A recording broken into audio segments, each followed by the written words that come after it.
Sorry I didn't wait for you, man. Oh, that's fine. I was like, I gotta get to it. It's good pickings. Keep Gonna going. be good pickings for a moment there. Yeah, it's How you good doing? stuff. Good, good. What is this device called? Is that This is the Gorilla Pod. how you like it? I love it. I had it for Brian Jones gave it to me 2 years ago, and I just barely started using it. And it's amazing. You can put this camera anywhere. I put it wrap this Gorilla Pod around a tree branch or whatever, It was really cool.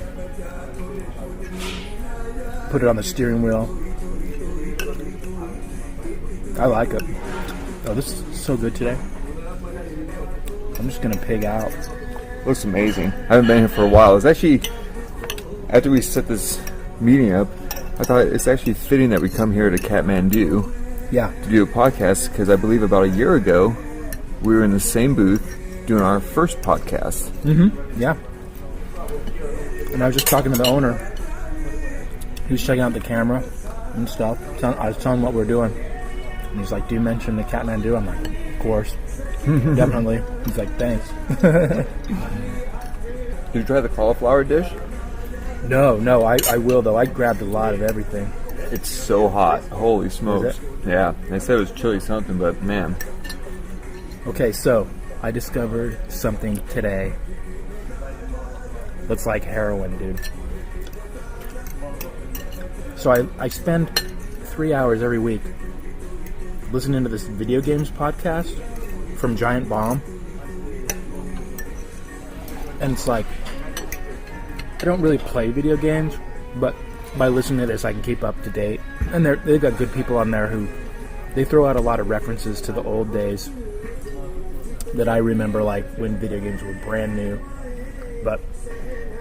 And once in a while they'll throw out a cultural reference to some website, or they mentioned Longmont Potion Castle, those prank calls and stuff, which was cool because it's stuff that I'm hooked into.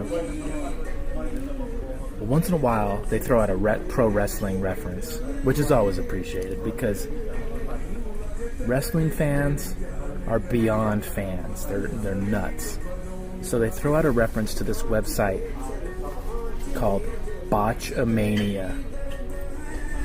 So I'm like, I gotta check this out. So I go pull up Botchamania. There's 212 15-minute videos. So 50 hours of content that I need to plow through because I watched a couple of them. Okay. Botchamania is basically fail blog for professional wrestling. And it is the greatest thing I've ever seen. I mean, it is unbelievable. I've watched 3 already. I'm just gonna have to call in sick at work and just watch Botchamania till I'm through. How do you spell that? BOTCH, like botch, and then AMANIA. Botchamania. And it's some of the stuff they have is just funny, and some is just people falling and not being able to execute. But they had one where this manager of this wrestler's his wrestler's fighting in the ring, and he's yelling into the microphone, "My guy is unstoppable. He's like Kobe Bryant in a Colorado hotel room." And then a minute later, they're apologizing. We need to apologize for so-and-so's remark earlier that was very offensive. But then, the next time that wrestler comes out to wrestle, the crowd is chanting, "Kobe Bryant." I mean, it's wrestling fans are awesome. But I mean, there's another one where some of the best ones are these low rent wrestling promotions. These guys are just learning or whatever, and they're falling down. They're not able to do the tricks. And there's this big heavyset guy in all black outfit, and it's filmed from the ring side by somebody's camcorder, somebody's VHS, and the dude just starts vomiting in the ring. What? He just can't help himself. He just vomits, and the crowd is "What was that?" I mean, it's just, That's amazing. it's unbelievable. I could watch it all day. And it's got a lot of insider stuff, because the key to real wrestling fans are so in deep with wrestling because wrestling is scripted, so there's fans who just watch the front end of it, who don't know any better. But the real fans are watching the front end and the back story too, like the stuff that's not being presented. And it's just amazing to watch this because it's got a lot of insider knowledge.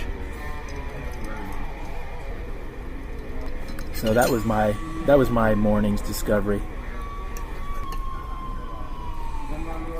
We know Jerry the King Lawler passed out during a recording the other night on television, I believe, and I don't know how he's doing, but I guess he's making some progress. But that guy went down. That's one of the old school guys. No, was he WCW? Was he one of the original WCW He was mostly guys? WCW early on, yeah.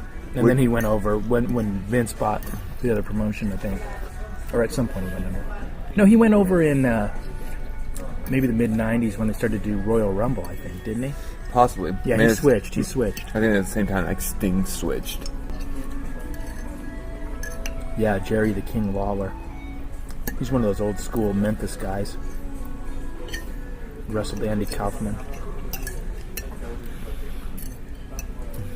80s wrestling truly is the best, though.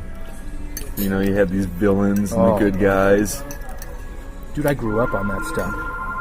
The pretty boys against the ugly guys. Here's what I would do on a Saturday. I would microwave bacon in the microwave, which I don't recommend. Not very effective. And I would watch Georgia Championship Wrestling. But before that even, in the Bay Area, when you spend your Saturday watching TV, amazing. You'd see roller derby, and then wrestling would come on, but it would be like Spanish wrestling, and Andre the Giant would be wrestling. I used to see him on TV wrestling. It was crazy. Anytime you saw Andre, it was like, whoa, look at that dude, And they'd be like, he's 8 feet tall. They totally exaggerate the whole thing, but it was cool. We watched a lot of wrestling at my friend's house when I was younger, man. I can't remember his name right now. I want to say it was Dave or Dan, but we watched it in his living room. But his grandmother, who was Mexican, so his grandmother lived in the far corner room, and she would watch the Mexican wrestling. We could hear it in there. She watched soap operas and Mexican wrestling, but we always watched the WWF out on the living room's television. But you could hear it. I mean, that sounded epic back then. That's great. I didn't watch it. My grandmother, my great-grandmother, Grandma Rose, she was all about WCW. She would watch wrestling in her room Flying back in the Brian. early 80s. Oh, yeah, she loved that Lex stuff. Luger. Got her all amped. That's so funny. I go for another plate. I put that first plate down in less than 5 minutes. So good. It's amazing right now. I need to go for the chicken now. Oh yeah, my videos. Got renew my video. Okay, here's my theory though. So I grew up and maybe you're the same. I grew up watching TV. That's what I did. I'd go outside too, but mostly just watching TV. May I pick up your plate, sir? Yes, thank you. Thank you so much. So then I go get a job photographing, basically watching things, It's kind of just the same thing. I'm still watching TV, but reality is the world is the TV show now. You know what I mean? And I'm just taking photos of stuff. So I've kind of always just been watching. So basically, you've been living a reality television show your entire life. Yeah. You go and you photograph a fire. It's like watching a fire on TV. You don't have any connection to it. You don't have any... I mean, sometimes things really do get to you, though, but a lot of times you're just kind of watching and detached. You're still watching KPHK Channel 44, You know what I mean? What was that, channel 12 on the box? It was 12. Yeah, it was totally 12. That was the greatest channel of all time. With that and 4B. MTV was 4B when I was 4B. younger. Remember that was 4 and you had to push the A or B channel? Did you guys have that? No, I didn't have the good box. We just had the box with the slider. Because we just had basic. We didn't have any pay channels. We had stolen basic. Somehow my dad always had a box. We got HBO and Showtime and Yeah. in the Playboy channel, but not really. But it was all lined out, so if you watched it long enough, you kind of could zoom in and kind of see stuff. Oh yeah, every now you and then. stare at that thing for You days. could like stare through. It's kind of like one of those three-dimensional imagery posters that came out in the '90s. If you stared at it, you could start seeing a boobie. It's like the magic mirror on Romper Room. Oh. Like the screen was all twisty and No, I mean, yeah. I didn't watch much Romper Room when I was a child. My brother was more into that. And Captain Kangaroo. Captain Kangaroo, all over it. Yep. Dr. Don Rose, the DJ, KFRC. See, you gotta have good references like that. If you don't have good references like that, you can't be my friend. You know, you gotta have the niche references. One of my only memories from Sunday school when I was a kid going to church, we had this teacher for a while who was kind of an odd guy.